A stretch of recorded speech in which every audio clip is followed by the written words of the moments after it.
Okay, hello everyone. Um, we are going to try another one of these. I have not done a podcast like this in quite a little while.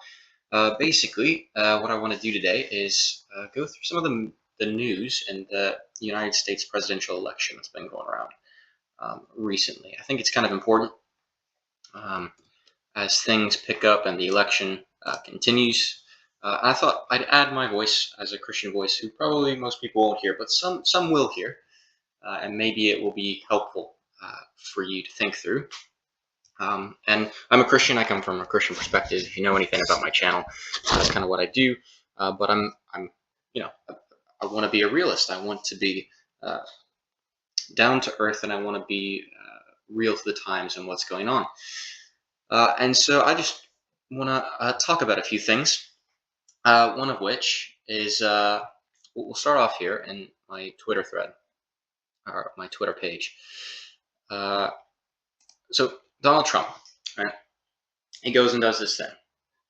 He goes and he goes to a McDonald's and he does what Kamala Harris says that she's done. Kamala Harris said, "Oh yes, I've worked at a McDonald's. I've made the fries. I come from a working a middle class working family." Is her line. And Donald Trump was like, "Okay, I'm gonna actually go and do it because you know who believes Kamala Harris when she doesn't provide evidence for the things that she says." It's great. But the reaction, there are basically two reactions. One, when Trump was like, I can make fries. That's an easy job. I could do that. When that came out, there was an article. I forget who put it out, New York Times or something. But the headline read, "I am a McDonald's manager, and Trump has no idea how hard it is how hard it is to make fries." And I've worked fast food. I worked fast food for 2 years. 1 year as a kind of like a shift lead, and then the rest as a worker. I was mostly front of house and drive through, but I did do the fries, and it takes a little while to learn how to do it, how the machines work, how not to splash yourself with grease. Uh, and there's a lot to think through. I mean, if you've ever been back in a kitchen during rush hour, um, if you're really wanting to do a good job, it takes some effort. It does. It's not easy work. But the fry bit, I mean, making fries, that's not difficult at all. If you once you know what you're doing, you get faster at it. But it's simple. There aren't that many steps. Anyway, but the Palmer report. Um, The real proof of Donald Trump's dementia is that he that he let his handlers do this to him today without pushing back about what a humiliating idea it was. And there's Trump in a McDonald's drive-thru. So at the same time, when people are saying, "Oh, this is just a stunt, this is just an act," the left is also attacking Trump because it's too demeaning for somebody who's president of Canada. Not the Bee says this is what leftists think of the workers they supposedly care for most. And yeah, that's exactly right. Uh, this is iconic. Okay, what Trump did is absolutely that's iconic. That is an iconic photo that will live forever. It should live forever. It's brilliant. Yeah, it's great. Speaking of iconic photos, I mean, man, the guy who posted this used a bad word in the title, so I won't mention that.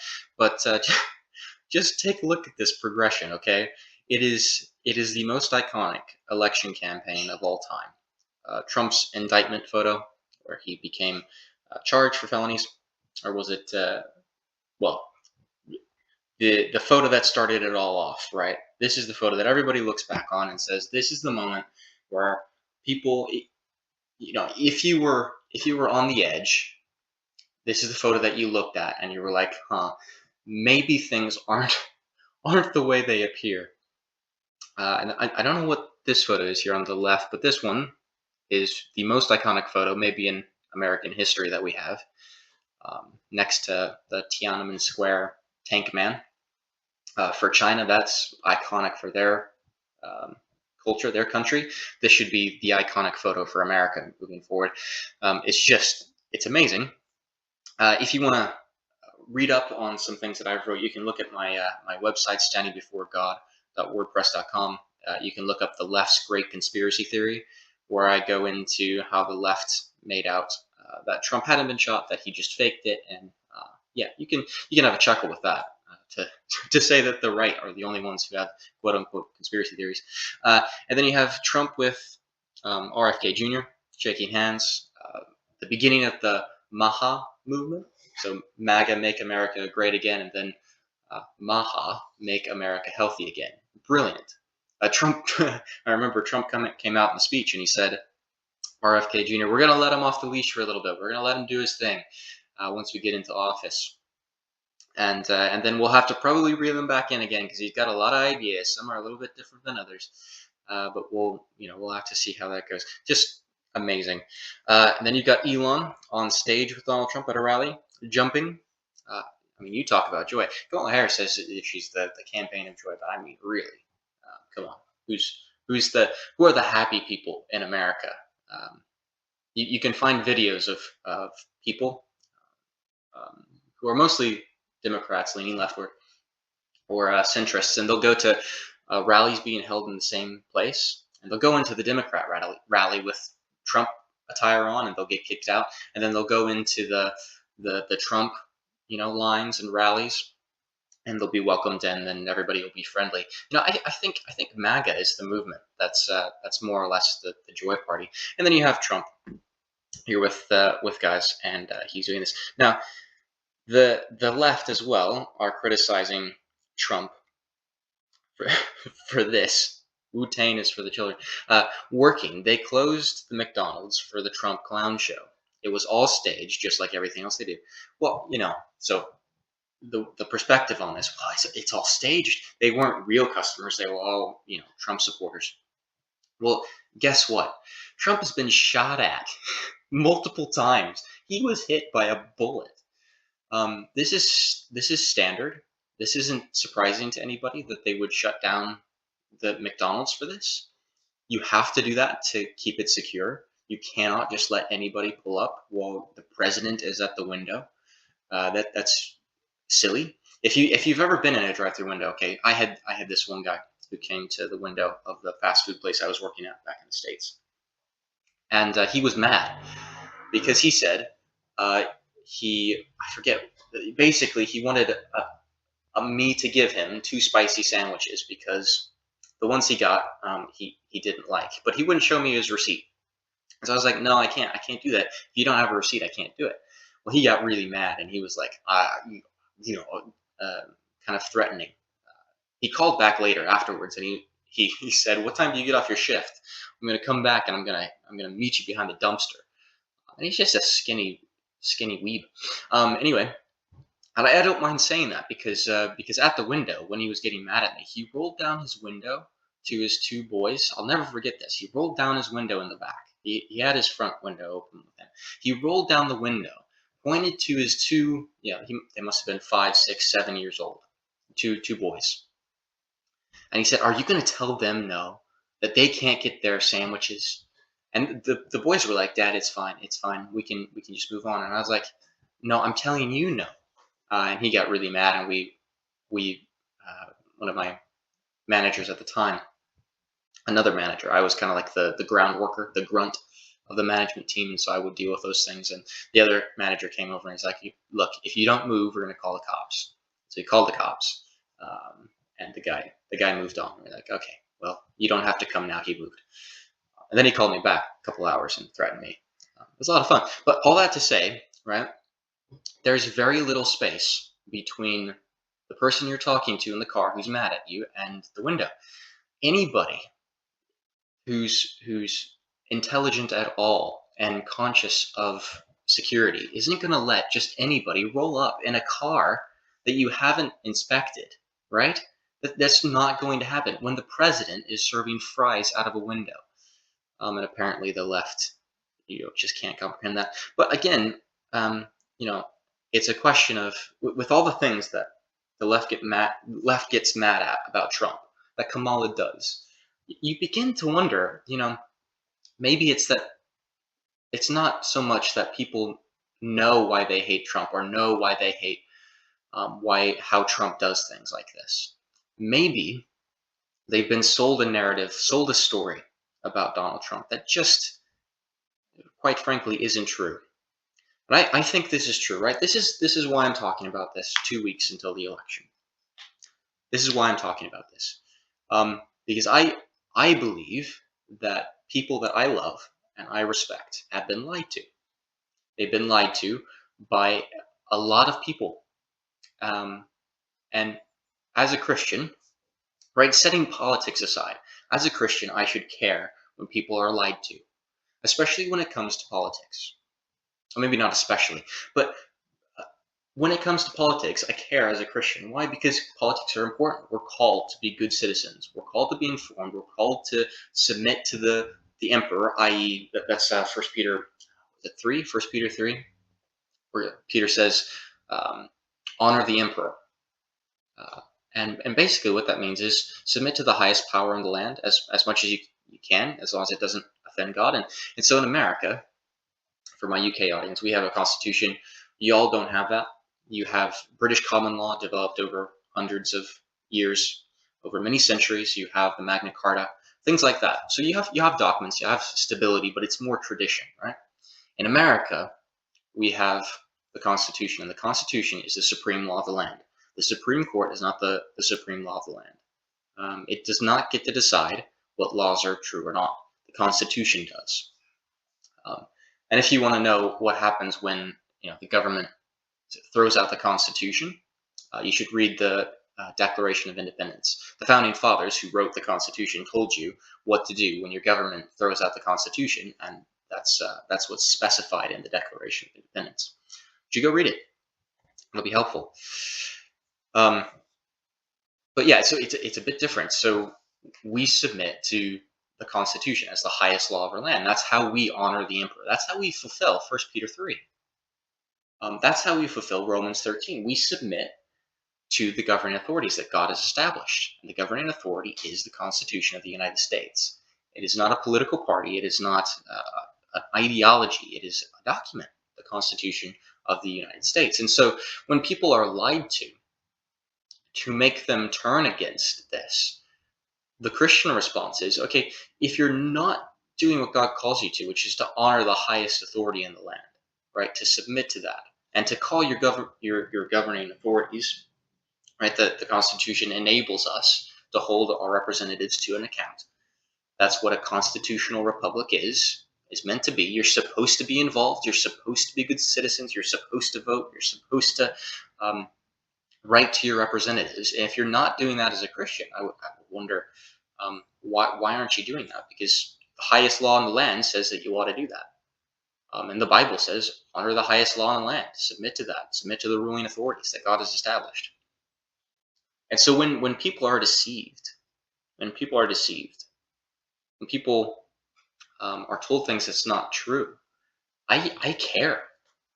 I care when people are told that things that are in the Constitution, our highest ruling document, should be overturned and overthrown. I, as a Christian, go, wait a second, let's talk through this and let's think through this biblically. And I make no apology for that whatsoever. The church in America has done a terrible job of that in the past, just theology in general, because of the combination of church and state that you had in the medieval period and all the bad stuff that came along with that bad stuff. But we had a chance with America to get it right, and we haven't done a good job with that overall. And so I want to help with that in a wise way, because you've got some movements out there that do not do this well, and I want to say that's not a good thing. You've got some characters out there like Joel Webben who, he says some good things, right? A lot of the things he says that, practically, yeah, I agree with that on a practical level, but on a theology level, where he's coming from, I disagree very much. So that's a side thing. But so I want to talk about Donald Trump for a bit, and we're gonna do this interview. So Tyrus, this guy, I know him from what's his face, Greg Gutfeld. Right? I used to watch Greg Gutfeld when I was still in the States and I still had the TV. I don't have a TV anymore. I get all my news from online sources that I trust a bit more. Anyway, but Tyrus and Greg Gutfeld were great. They're my favorite parts of that show. Not super clean, but really good. So this is from an account called Kamala's People Say Donald Trump is running away from interviews. I can't keep up with him. Yeah, that's exactly right. Um, the the people supporting Kamala, who they supported Biden until they had the regime change overnight. Just all of a sudden, Kamala is our person. Um, they Biden put out a tweet, quote unquote. Biden put out a tweet about how he was, stepping down and had confidence in Kamala and all this stuff. Never mentioned why, right? But we all know why. It's undeniable that Joe was in actual mental decline. Nobody doubts that. Nobody, even people on the left. And so, oops, let's go back here. And so I wanna chat about this because the left's narratives are, you know you just wonder. You got to hear both sides, right? I was watching a video from a guy who was talking about British TV. This guy, Watson, something like that on YouTube. But he took 10 minutes and he made a video about the show Doctors on British TV. And the show Doctors is about pushing kind of narratives that align with the leftists. And so there's this evil villain doctor, right, that the show depicts, and he's the guy who's like against transgender surgeries. He says that, they cause lasting effects, the mental decline that they face. It's all, and that's all very real. That's all very true. But he's depicted as the villain. He has to go through struggle sessions and re-education and all that kind of stuff. I don't know how the show ends, but he's the villain of it, right? And so when people who only watch the BBC, only get their news from that, hear me talk about these things in this way, because that's their association, right? When I start saying, "Oh, well, the mainstream media is lying to you," when they've just heard the villain of the show that they really like say that the mainstream media is lying to you, they associate me with the picture that has been painted of that guy, and so I become the villain, even though I'm talking sense. And that's how largely things have gone, right? Um, for Trump, 2016 to present. Um, So let's get back to this because this is a great clip with Tyrus Murdoch. I never knew his last name, incidentally, until now, which highlights how humble Donald Trump truly is. A classic class act. This is an amazing piece of history nobody knows about. Okay, we're gonna watch this in a second, but I want to say something to Christians real fast. When Donald Trump was up for election, um, you know, most most Christians are like, we want to vote for a Christian to be in office, right? That's what they say. They're like, Donald Trump's not a Christian because of all the bad things he did. Look, we know every single bad thing Donald Trump has ever done because the media and the people who are in play have done everything possible to dig up everything they possibly can. You've got what? The Mueller report, the Steele dossier, you've got the Durham, whatever it was, all these things, doing extensive searching into Trump tapping his phones, all of these things, right? You've got the intelligence agencies of the United States trying to figure out what did Trump do wrong? Is there any dirt on him that we can drag up? Is there anybody who's willing to accuse him of something from 20 years ago? Whatever it is. We know everything bad Trump has ever done. We do not know that for any other person in political office. Okay? We do not have extensive knowledge of what Obama has done, what George Bush has done, and you can look up stories, right? So a big thing in the 2016 election was the locker room talk, where Trump was caught on a hot mic saying some things that were immoral about women in particular. And Donald Trump's response to that was it was locker room talk. Now, I'm not defending as a Christian the language. Um, I'm not saying that's right. Is that the compared to some of the others? I want to ask: is that the worst thing you can come up with? Talk to people who know the Clintons, right? Go do some searching on what the Clintons were like behind the scenes when the cameras weren't rolling. Go check on some of the language of George H.W. Bush and George W. Bush. They were not clean guys if the mic wasn't hot and the camera wasn't rolling. And everybody knows this. Everybody knows this. Um, it's not a disputed fact. But so the locker room talk thing in 2016, people were like, "Well, I can't vote for Donald Trump. He's not a Christian. Why isn't he a Christian?" Well, because he said these nasty things. Well, all the other people that were in office that you said, "Oh, they might be a Christian," um, they said things like this. Yeah, but it wasn't as bad as what Trump did. Or they'd look at me with a blank stare. And this was particularly true of Christians and people I knew, people I talked with. They said, "Well, that's an awful thing to say. I can't imagine anybody who's a Christian saying that." And I really did. I wanted to ask them, okay, walk into your child's high school or middle school, walk down the halls and see how much language you hear that you are offended by. Because that is the language that is all over America.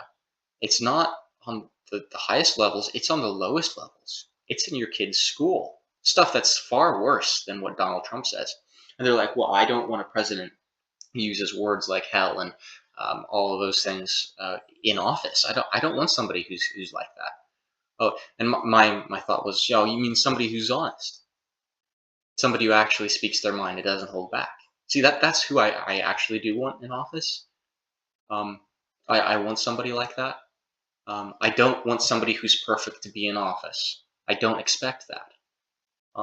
I want somebody who's going to do the job that God installed that position to fulfill. So anyway, as a whole spiel, but before 2014, 2015, everybody liked Trump, left and right. Nobody had a problem with him. Everybody thought, King of New York, great guy, awesome dude. Then Trump announced that he's running for president on the Republican ticket. Everybody turned against him on the liberal left-leaning side. A lot of people on the right as well. A lot of Christian commentators I listened to. I was very upset with when the announcement was made, and I started looking into things. And yeah, it wasn't super fun, especially from my perspective. For those of you who know my semi unique perspective on these things. But let's actually watch this video now. I've talked for so long. Nelson Mandela and 80 of his constituents were trying to come to the United States. Yeah. The United States government wasn't helping him. No one was helping him. You chartered a 727 plane for their entire trip. Yeah. How is somebody, and that's crazy because you can talk about anything, and why is it hard for you to talk about the things you've done? It runs in your family. Your father helped build a synagogue. I mean, why do we not know those things? It's something that I've never, I love doing it. I don't need praise for it. I don't, we all like a certain level of praise, but I've never, I just like helping people. I help a lot of people, and I enjoy doing it, and I never talk about it. It's nice that you bring it up. I also think it's not a narrative that the press likes talking about, for me. But I think it would help a lot of the American people who have been misled, I myself included. Now listen, I'm voting for you now because of the man you are, not just because of the policies, because not every American will get the opportunity That's a good line. I had to saw who you were backstage. And that's why I have this list. I mean, I have testimonials. We can't go through all of them because I want to see them. Now this was I had to dig deep. I like that. You donated $100,000 to raise dogs. You're not even a dog guy. Yeah. Explain that. Well, that's Lara.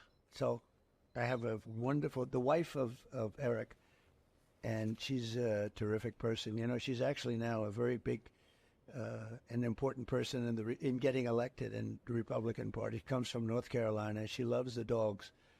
And I did that in her honor, actually. And, if you listen to her, boy, dogs are treated very badly. They're, some evil people having to do even with dogs. So I did that for my daughter-in-law, yeah, more so than me. I don't know that much about dogs, but I want to take care of them. And I had an opportunity. As president, you can do a lot of things. I did a lot. The size of the kennels, the size of the cage, there's like cages that they're in. And it's terrible. It's like you have no room, no nothing. And she came in with a whole group of people. These are people that really fight hard for dogs. I mean, you have people that fight. And she's a good person, so I did it for her. I have hundreds of employees who have said things like, you've paid medical bills, you've paid mortgages, rents, you've helped get family members There's one story in here where a brother came in with a business plan. Nobody would hear him. You gave him 10 minutes. You shook his hand and you cut him a check. Yeah. Why is it so hard for you and even your team? I'm a little upset. These are things that I think the American people need to know. And I get it. You're humble because you're a father first. Yeah. And a grandfather. Okay, so those stories are true, and people didn't doubt them before Trump announced his candidacy, and those things were quickly forgotten. But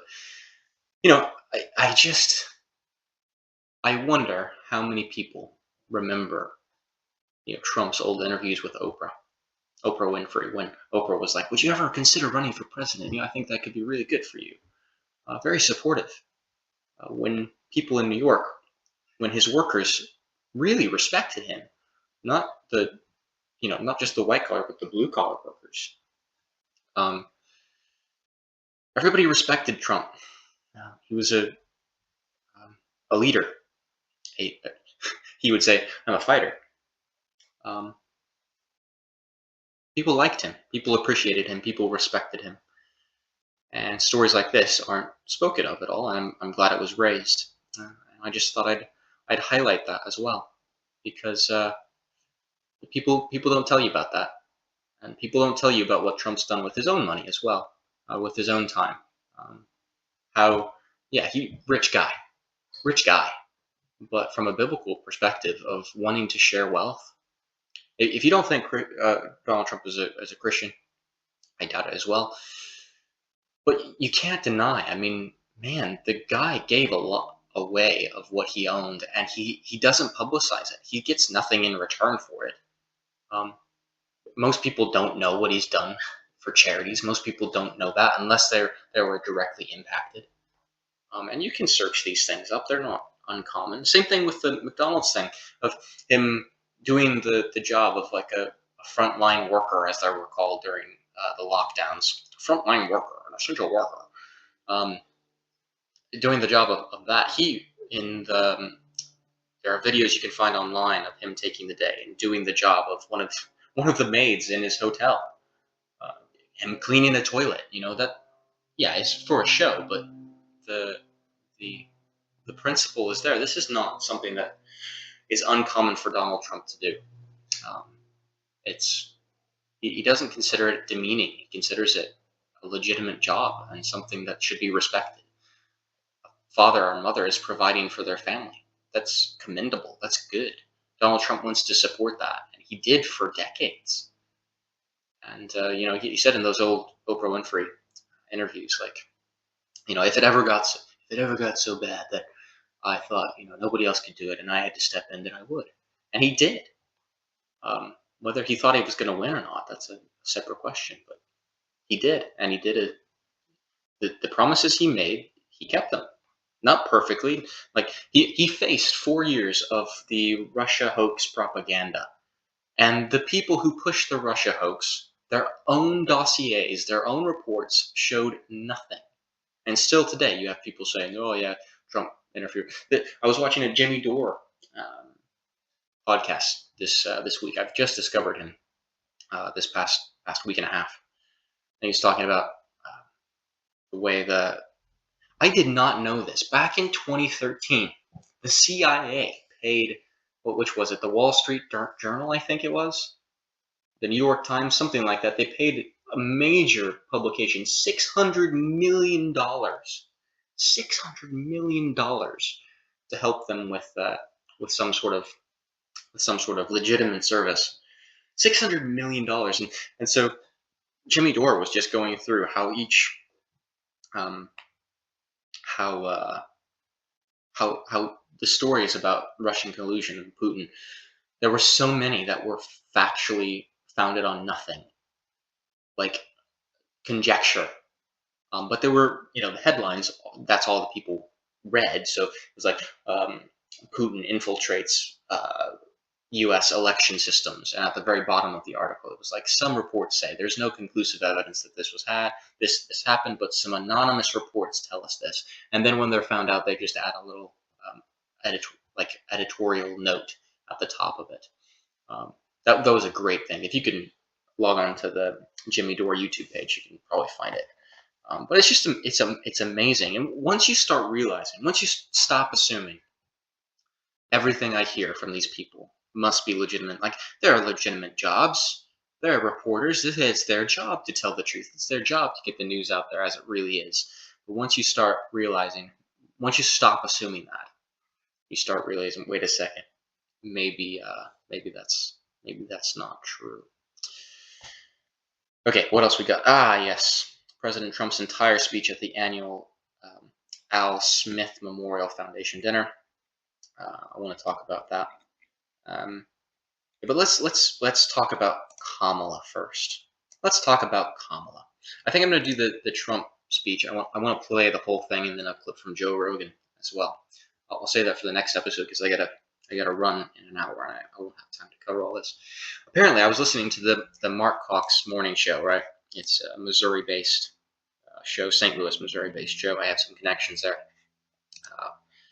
with people from there, and he was saying, I don't know that this is just what he said. I haven't seen this anywhere else.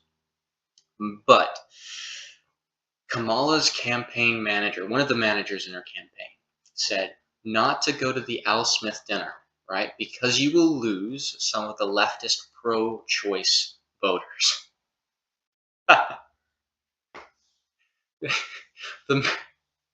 Apparently, Kamala got mad and started just hysterically yelling at him. Behind the scenes, I don't know, hysterically yelling at this, probably embellishment, but yelling at her manager for giving her this advice because it was an absolute disaster for her. This sketch, again, the Jimmy Dore show covered it. I was listening to an 8-minute video just on this morning while I was writing some things for work, and and they were like, "This is going to do more damage for her than anything substantive they could have possibly brought forward. This will more than the fact that there are wars going on because of the Biden-Harris administration. More than that fact, this will hurt her worse." And that just might be true. even the far leftists aren't defending this. Everybody's like, the left is like, we need to forget about this. There's no way we can spend this. And the right is like, this is too cringe to repost. It's great, but the idea that Kamala could could could lose voters or far left voters for not going to a Roman Catholic dinner. Oh, it's just too much. And this dinner has been happening for a long time, back into the Reagan days and before. I think I'm not exactly sure the history, but it's something that they do, and they invite the presidential nominees and candidates to come on, and they kind of roast each other and have a back and forth. At least that's what Trump decided to do back in 2016 with Hillary, with crooked Hillary. Go find that video online and watch the people in the background react to what Trump says. But everybody at home was like, "Oh, this is legendary. This is awesome." Clearly, because they all went out and voted for him. And it was, that's true and very funny. But anyway, so Trump did that again, and I'll watch that in a video we'll make later. But yeah, so Kamala got mad at her manager, and it's like, really, you think you're going to lose your far left voters if you go a Roman Catholic thing?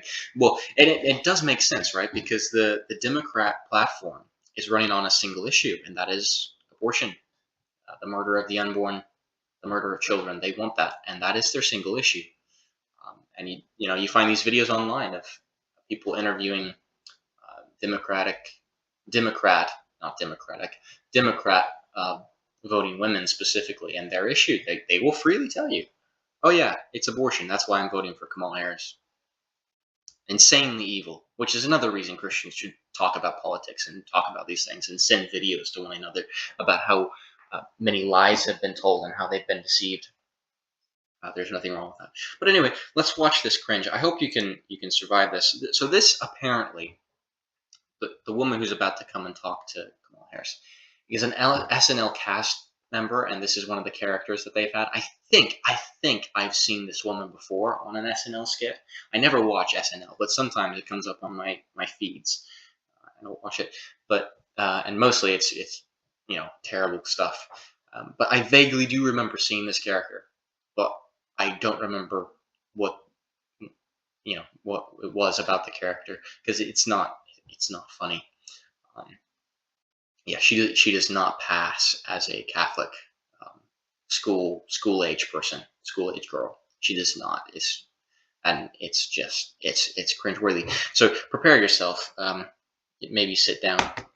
But let's play this for a minute. Your Eminence and distinguished guests, the Al Smith dinner provides a rare opportunity. Okay, so that did not work when I tried to go full screen. So Your we're gonna Eminence keep it. We're gonna keep it small screen. Sorry about that. and distinguished guests, the Al Smith dinner provides a rare opportunity to set aside partisanship. Oh, sorry. Hey, Kamala has as good a security team as Trump. Apparently they were sharing Secret Service connections tonight. So she took Donald Trump's security team since it's not as good, and she wasn't going to be there, and she gave him his hopefully, so he's better protected. I don't know, but yeah, just a skit and a joke. Anyway, what's going on? Who was that? Oh, sorry, Mary Catherine Elliott. Mary Catherine Elliott. Who was that? Very nice to meet you, Mary Catherine. Right now I'm trying to record my speech for tonight's dinner. Oh, yeah, I know. I just want to say that I'm a Catholic, and tonight is one of the biggest dinners next to the Last Supper. I laughed so hard. Apparently nobody else cared much about that. But I, I, I about fell over in my seat. What do you mean the biggest dinner since the Lord's Supper? Are you serious? It's just I what do you say to that? The biggest dinner since the Lord's Supper, and Kamala didn't show up. Kamala didn't show up. And she thought, okay, well, I shouldn't go there because my manager says if I show up at a pro-life thing, I'll lose a lot of pro-choice supporters. I don't want to do that.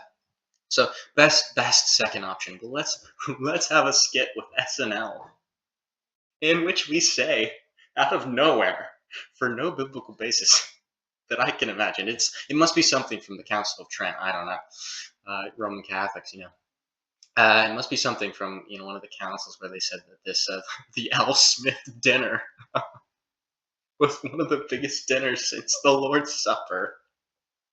They put that in from out of nowhere, and then and then Kamala doesn't even show up. This is a video in place of her not going to the most important dinner since the Lord's Supper. It's just a joke. Anyway. It is a very important dinner, and it's an important tradition that I'm so proud to be a part of. Sometimes when I get nervous, I stick my fingers under my arms and I simmer them like that. But that's gross. So tell me something. Yeah, you think? You think that's just weird. That's not even funny. That's oy vey. Ugh. I'm giving a speech. Do you have some thoughts about what I might say tonight? My feelings about what you should say tonight would be best expressed in a monologue from one of my favorite made-for-TV series. Oh, joy. Okay, Yep. Let's hear it. Don't you see, man? We need a woman to represent us. A woman brings more heart, more compassion. And think how smart she must be to become a top contender in a field dominated by men. It's time for a woman, bro. And with this woman, we can fly. What series was that from? Oh, that's from House of Dragons, now streaming on HBO Max. Okay. Well, we survived this far. I'm going to say something about this, but I'm going to wait until one moment at the very end of this cringeworthy conversation in this skit. Is there anything that you think that maybe I shouldn't bring up tonight? Well, don't lie. Oh, yeah, Thou shalt don't not lie. bear false witness to thy neighbor. Right. Indeed, especially thy neighbor's election results. Just Yeah. Wow, big laugh there. Yep. All right. you know there will be a fact checker there tonight. Oh, that's great. Who? Jesus. Yep, and one day you're going to stand before him in judgment and answer for all the babies that you murdered. Yep. That's right. You will. And all of your supporters and voters will as well, which is another reason why I'm talking about politics. Oy, you morons. It's just sad. Everybody knows. Kamala, before this, at one of her rallies, or maybe it was right after, some people said, Jesus is Lord at a Kamala Harris rally, which is a much better thing to say than Jesus is King. And there's a difference. Jesus is Lord is different. Jesus is King is something else, or it's become something else. If it was Jesus was King, you could say, oh, well, they're Christian nationalists. But because it was Jesus is Lord, they're Christians who care about unborn babies. And Kamala Harris said that you're at the wrong rally. That's right, she did. It sounded like two Christian women who said Jesus is Lord. Kamala Harris says you're at the wrong rally. You need to go down the road to the smaller one, which, by the way, is not true. But that's Kamala Harris. Everybody knows that the Democrats, by and large, don't believe in God. That's fairly clear, and definitely will not mention the name of Jesus. Much different from the Republicans. Just saying. And maybe don't say anything negative about Catholics. I would never do that, no matter where I was. That would be like criticizing Detroit in Detroit. Ha! Ha ha! Ha! Yeah. All right, moving on. Does it bother you that Trump guy insults you all the time? Because it really bothers my friends and me. Oh, Mary Catherine, it's very important to always remember you should never let anyone tell you who you are. You tell them who you are. Oh, so empowering. Oh my goodness. Trump the bully. Trump the mean guy, the mean tweeter. The guy that Elon Musk let back on the platform to have free speech. The guy who's just the most cruel person in all the world. The guy who just hates women, obviously. Everybody knows that. But you need to go and tell him who you are. Don't let anybody tell you who you are. You tell them. Oh, so powerful. I'm an Apache attack helicopter, you know? Right. Haters gonna hate. Shake it off. Shake it off. Shake it off. Shake it off. All right, Catwoman, great. Amen. They're ready. Oh yeah, okay. And also remember one more thing. Don't worry if you make a mistake. You listen to this? Very forgiving. Yeah. And also one last thing I want to tell you. Don't forget to say superstar. Thank you, Mary Catherine. Thank you, Kamala. Thank you. Okay. Thank you, Kamala. The hubris, audacity, the jerkiness of this to reduce people to their group identity. Kamala's a woman, therefore you should vote for her. I mean, obviously, because she's a woman, she must be super intelligent. I mean, forget the evidence that's right in front of your face. I mean, she won't do many interviews. When she does interviews, it's a disaster. CBS is facing a lot of backlash because it's obvious that they edited her answers. They took an answer that Kamala gave to one question and then put it as her answer to another question.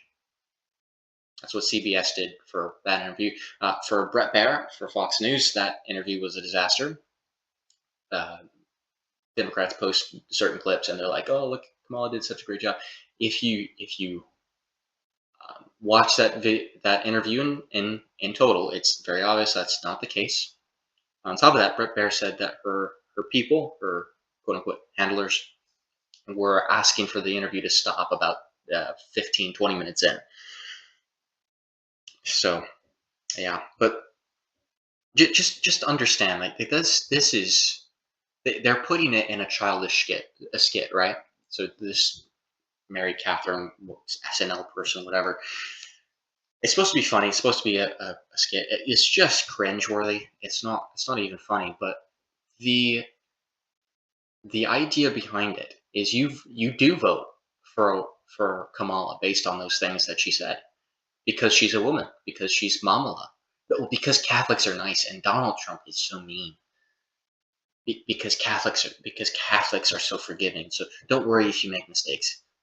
Catholics are so forgiving, right? So it's like being at a preschool again, and being asked to vote for the guy who should get the gold star, or the guy who should be class president, or whatever else. It's the same kind of criteria. You can't say that somebody's actually objectively worse than anybody else. It's just nice. Who's nicer? And then to say Mamala, which is, it's terrifying that you would call your president Mom-ala. That is insane to me. How we can be so close to replacing the family with the state. It's just disgusting. Anyway. Thank you, Your Eminence and distinguished guests. The Al Smith dinner provides a rare opportunity to set aside partisanship and come together to do some good by supporting the tremendous charitable work of the Catholic Church. Right, like you just did. It wasn't even a funny joke. You just said, does it bother you? Does it bother you when that mean Trump guy makes so many jokes at you and says so many mean things about you? Like, well, I don't let it get to me. I tell them who I am. And you should do the same. You mean like setting partisanship aside like that? It's disgusting. The church cares for the sick and feeds the hungry, supports families with housing and education, and in times of disaster provides not only essential supplies, but also, and so importantly, a sense of hope. The Gospel of Luke tells us that faith has the power to shine a light on those living in darkness and to guide our feet in the path of peace. Right, so first, Roman Catholics, they do a lot of great stuff. I appreciate them on many levels. I would much rather try and evangelize Roman Catholics and have more Roman Catholics to evangelize than other people of other religions and groups. I really would. I appreciate you a lot. I don't think you're stupid or insane.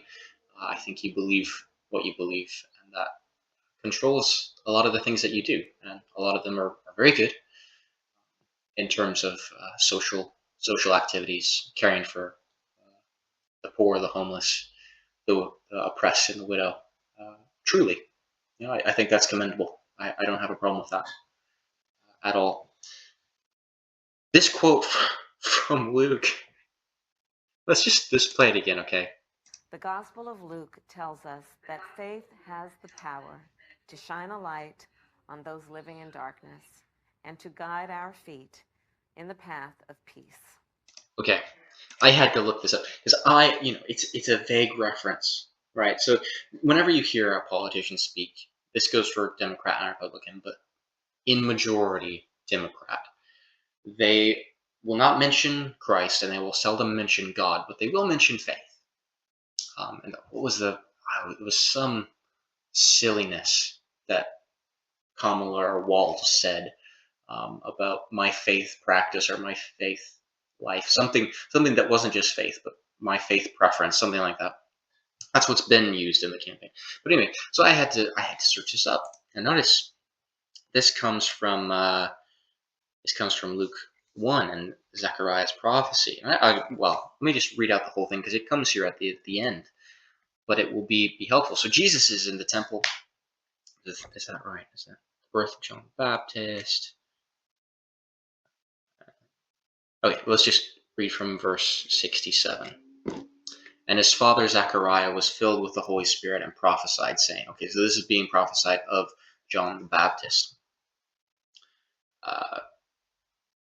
Blessed be the Lord God of Israel, for he has visited and redeemed his people, and has raised up a horn of salvation for us in the house of his servant David, as he spoke by the mouth of his holy prophets from old, that we should be saved from our enemies and from the hand of those who hate us, to show the mercy promised to our fathers, and to remember his holy covenant, the oath that he swore to our father Abraham to grant us, that we, being delivered from the hand of our enemies, might serve him without fear, in holiness and righteousness before him all our days. And you, child, will be called the prophet of the Most High, for you will go before the Lord and prepare his ways, to give knowledge of salvation to his people and in the forgiveness of their sins, because of the tender mercy of God, whereby the sunrise shall visit us from on high, to give light to those who sit in darkness and in the shadow of death, to guide our feet into the way of peace. And the child grew up and became strong in spirit, and he was in the wilderness until the days of his public appearance to Israel. John the Baptist, the last prophet in the line of the Old Testament prophets, right? The guy who comes to prepare the way for the Lord, Jesus. Right? That's what's being talking about here. Okay, so verse 78 to 79. Because of the tender mercy of our God, whereby the sunrise shall visit us from on high, to give light to those who sit in darkness and in the shadow of death, to guide our feet into the way of peace. That's the closest reference I could find to what Kamala is talking about in the Gospel of Luke. Okay, that is not faith in general. That is a specific faith. It is not the power of faith that does that. It's the power of Jesus. So anyway, I thought I'd just point that out. You can take that from there. I think about it, but let's listen to the last minute. In the spirit of tonight's dinner, let us recommit to reaching across divides, to seek understanding and common ground. And in honor of the great Al Smith, let us fight to build a better future with faith in God, our country, and in each other. Thank you. May God bless you, and may God bless the United States of America. Oh boy. Okay, so in a second, I'm going to do a search on Twitter. I'm just going to search up threat to democracy. But first, I want to play this real fast because she said, "Well, let's mend the divides across the aisle," and I want to see how well the Democrats are doing that. And you don't really need to search for anything else than a threat to our democracy. But let's finish this because Jim Jim Gallifrey, I don't know. He comes on in a second and says something that's pretty interesting.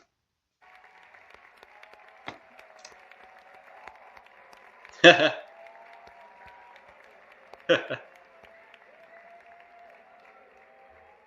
don't even know what that noise you're making is. Sort of, I don't know. As I watched that, I couldn't help but think of, now I know how my kids felt when I FaceTimed into a piano recital they were at. Wow.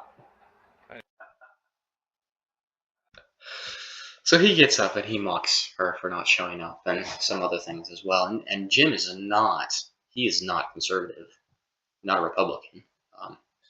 In fact, there's this article I'll play in a second, I think, of him being on the Joe Rogan podcast and kind of recalling how he shifted and what happened with all that. So we'll play that in a minute. But like I said, let's do a search here. Threat to democracy.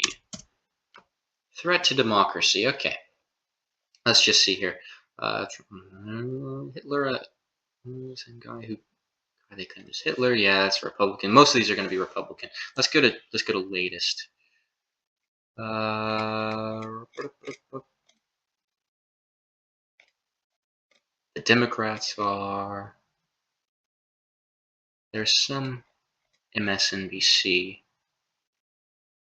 Work of Fryer. Maybe this is it. Where is it? Because he is a threat. Here we go. This is what I was looking for. There is no logic to it. It's a stunt. He has not put forth an economic agenda. Well, Biden hasn't, and he's been in office for 4 years. It's kind of like that Brett Baer part of that interview. It's like, yeah, but you're not. He's not. Donald Trump isn't in office right now. You've had 3.5 years to do it. It's like, well, Donald Trump has been running for office for 8 years now. It's just embarrassing. So Donald Trump, he hasn't put forth an economic agenda. He, as you know, appears to be not well. No, I don't know. He's engaged in some really bizarre types of activities during this campaign. Yeah, that's called campaigning. It's bizarre. It's weird. Generally, that's what campaigns are. You go around doing things that you wouldn't normally do because that's what a politician does. But yeah. So this is just another one of those stunts that he will continue on through the campaign. And I think we really need to focus on making sure that he is not elected, of course, because he is a threat to our democracy. To our democracy. Everything a politician does is a stunt. You have to realize that. Politicians, even if they would do the same thing, if no cameras were on them, right? Even if they would, right? It's a stunt because they're there with the explicit purpose of showing others that they're doing it. It's true of every politician who does something that's public. It's always a stunt. Nobody doubts that. But anyway, so there's the Democrats working on mending the divides. That's brilliant. And then the Republicans are like, the Republicans on the internet are going, wait a second. It's very clear that Donald Trump is not the threat to democracy. It is, in fact, the Democrats. Because as Jimmy Dore said in one of his podcasts that I listened to about 3 hours worth of his podcast. It's actually really, really good. I imagine I disagree with him on a whole bunch, but on the election issues, man, we are very much agreed, and especially on the certain kind of ZC virus that came across and that the whole world locked down on. Yeah, we agree on that as well. And some Sam Harris stuff as well. But it's just remarkable. What was I going to say? Where was it? Oh yeah, threat to democracy. That how can somebody being democratically elected be a threat to our democracy? That's stupid. Once you start saying that electing somebody democratically is a threat to that election process, that's stupid. So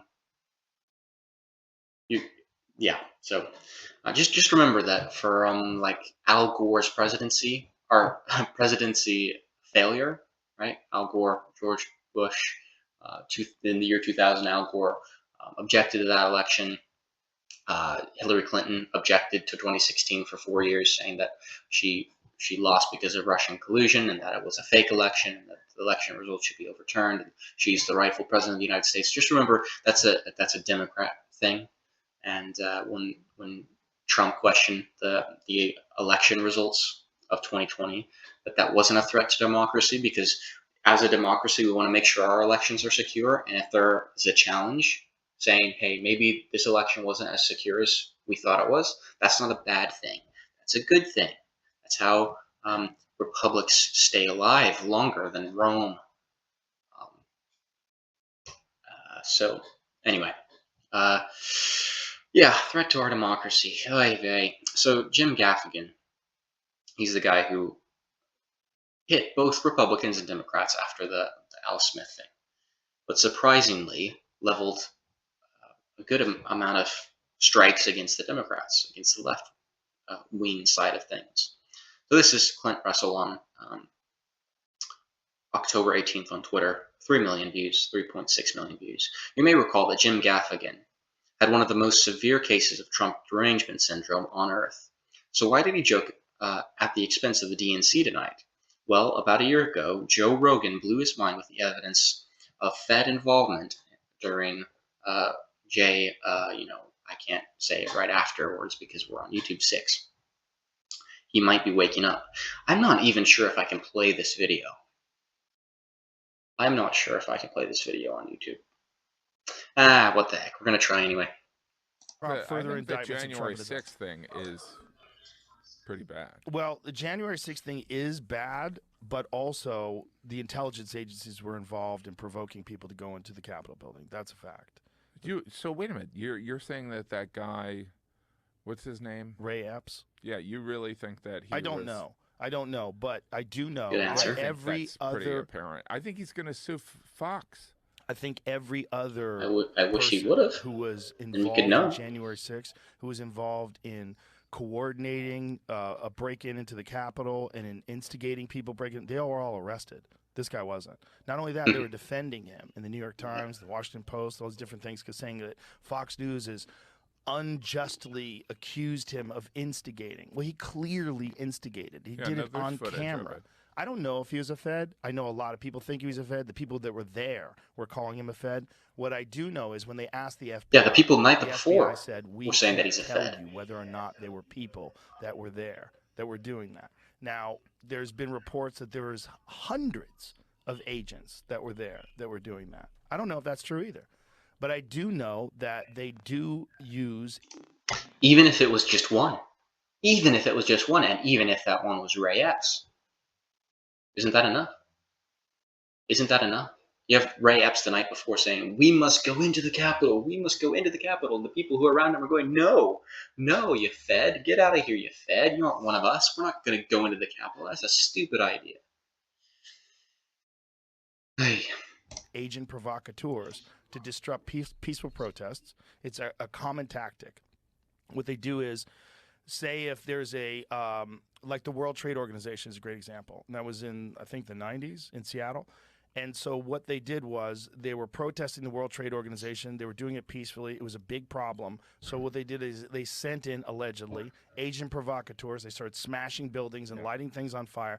Now it's not a peaceful protest. Now they could bring in the police. Now they can start arresting people. And then they created a no protest zone where literally if you had a pin on your jacket that was the WTO with a red line through it, they would not let you cross.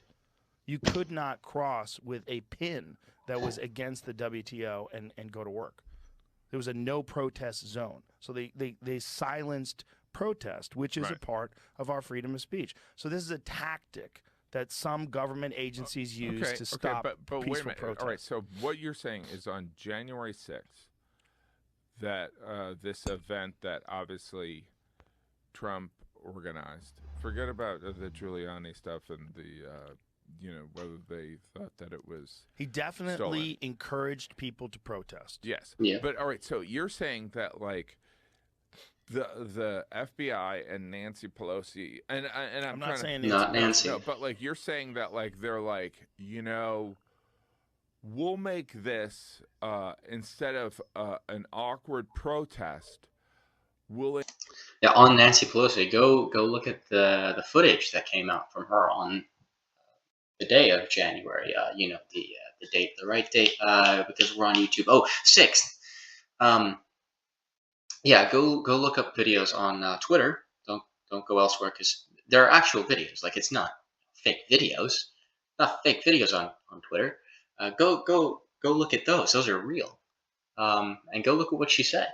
Oh, this is on me. She says, I'm in charge of security. This is terrible. We need a National Guard.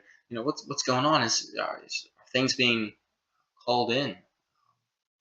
And then later you get a little bit of you wonder if it was a little bit scripted later on. But anyway, I'll leave you to find those videos. encourage it so that it'll backfire on Trump rather than being this rising of people that believe that there was election corruption. I think it's certainly I think possible. that would be hard. You think it's possible? I think it's possible. You don't think it's – wait a minute. You think it's hard to do? I think that, that the FBI or the CIA saying, hey, Trump lost this election. Because here's what you're kind of implying. Trump lost the election. Yeah. He is such an amazing communicator, and he's convinced this loyal base that there was election interference. We don't want them to protest. How we can end this is if we encourage people to go beyond protesting to essentially go into the Capitol and take a shit in the hallway. I mean, I'm exaggerating a little bit. Yeah. But, like, I don't see why that would be of use. Like, I'm more suspicious why Trump didn't call for backup when... Okay, one thing on that, Trump calling for backup. Joe doesn't talk about this. Trump did, and he called in the National Guard, and the National Guard was rejected. That's a fact. That's verifiable. You can find, again, coverage of that online. Second, some people can't seem to understand that just maybe that there's more motives than stopping. We want them to stop protesting, so we're going to let them in the Capitol. Do you realize that January, what's the specific date? Because we're on YouTube, 6th, is the greatest weapon that the left is using against Trump supporters, against MAGA, against the whole movement. It's the one thing everybody points at and says, oh, you can't deny this. Trump led an insurrection against the United States of America. Well, you can't vote for him now, can you?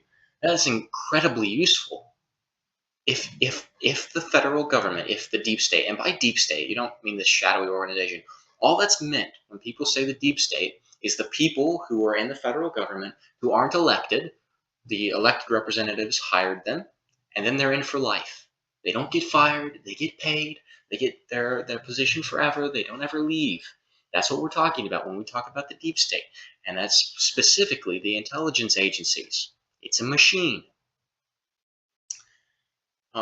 If the deep state, the people who are in office, who aren't elected, and they're in office until they die, right? They're in office forever, as long as they want to be. If they wanted to remove a candidate, there is no better way to do that than to run a January, what's the date? Because we're on YouTube, 6th. There's no better way. It is extremely useful. But apparently he can't get his head around that.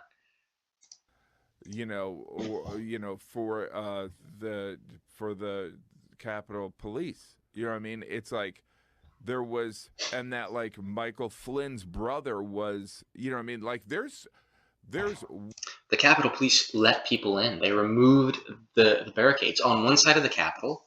You had people peacefully enter. You had people walking into the Capitol on one side. On the other side, you had guys like Ray Epps. And you know what was going on that side? The police were launching tear gas into the crowd, and people were banging on the gates. But on the other side, the Capitol Police said, okay, everybody right this way into the Capitol. You're fine. Come right on into what Nancy Pelosi would later hail as our sacred halls of our democracy. It's, by the way, the Capitol is the people's house. There's nothing wrong with entering into the Capitol in and of itself. Just FYI, it's stupid for anybody to go into the house that day. It was absolutely insane. They should never have trusted the government like that, but they did. And like, I know of a few people who went there. I don't know them personally, but I know from friends of mine. I'll say I know them very well. We've talked a lot.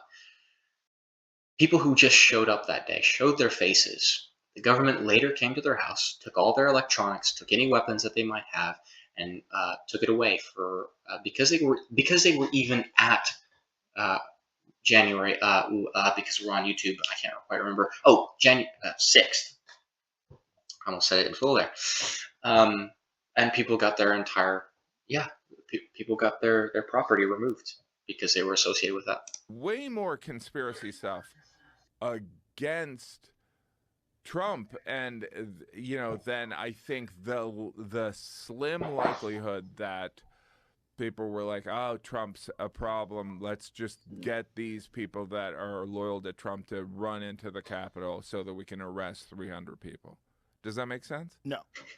No, it just I think it's a standard tactic, especially when someone is the enemy of the intelligence agencies. With Trump, that's absolutely the case. Trump set himself up against the intelligence agencies. He did it openly, and he did it brazenly. And a lot of people think it's very dangerous. He did. Intelligence agencies are very important. You want to find out what's going on in other countries. You want to find out what the threats to America are. You want to find out what terrorist activities are going to be taking place and stop them before. And, JFK had his problem with the intelligence agencies. Well, he was assassinated. Oh, wow, really? That's the deep state. It's unchecked power. Interesting. And I think Trump was very open about his disdain for the intelligence agencies. He created enemies. Just like JFK. It's standard for intelligence agencies in this country to encourage agent provocateurs or to employ agent provocateurs. And so you're saying when he was in Helsinki and he was saying, I believe Putin more than my intelligence community, that was something the intelligence community was like, we're going to get him. Well, I think they were going to get him in any way that they could because he's an enemy of the intelligence agencies. And he was openly talking about them being incompetent and being corrupt, and he fired. Right, because they're the enemy within. He was against the FBI, and look, it's a very dangerous thing. You talk to people that are in intelligence agencies, like it's a very dangerous thing for a president to be at war with the intelligence agencies and to do it so publicly. And the people to be at war with the intelligence agencies. without a doubt, when you have a gigantic, massive protest that a lot of people think is a threat to democracy, you have these people that are saying the election was rigged, and they're on the Capitol lawn, they're screaming and yelling. I don't think it's outside the realm of possibility that they would encourage people to do things that were unlawful. Instead of peacefully protesting, which is what everybody was doing on the outside, which is totally legal, to take that and escalate it to entering into the Capitol. Now you can lock things down, and now you have real clear evidence that this president is responsible for this insurrection attempt, and this is dangerous. This is a threat to our democracy, and he's never going to be president again. We're going to indict him. We're going to go after him. We're going to do all these different things. I think it's not like there's a lot of shenanigans going on both sides.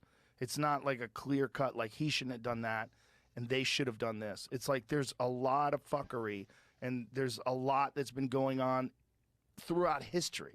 Whenever people have unchecked power and unchecked influence, and they have enemies, and Trump was their enemy. Yeah, and so seemingly, Jim Gaffigan has been rethinking some things since then, and that's what you got at the Al Smith dinner. I've got to run, but I hope, it's just been fun for me to talk about this, really. I do this as much for me just to talk through things as for anybody who cares to listen to this. And I'd like to do better at it. I'd like to figure out a better kind of way of organizing my thoughts. But, for me right now, it's I get out of practice of speaking and of coordinating my thoughts and putting things together and like show notes. But I think it's a skill that would be very good for me moving forward, to have the ability to talk through things with a sensible demeanor and points that people would actually care about. And the only way I'll ever get there is if I practice, and I better start doing it now, because who knows how long I'll be able to talk about these things, especially where I am. But I hope this has been in some way beneficial to you if you have watched this. But it's been fun for me, even though I'm in a shed with a lot of bugs around me. With noises at home of a certain nature that people who know me will know about. But anyway, I'm going to go and take care of the real life things I need to do. Bye.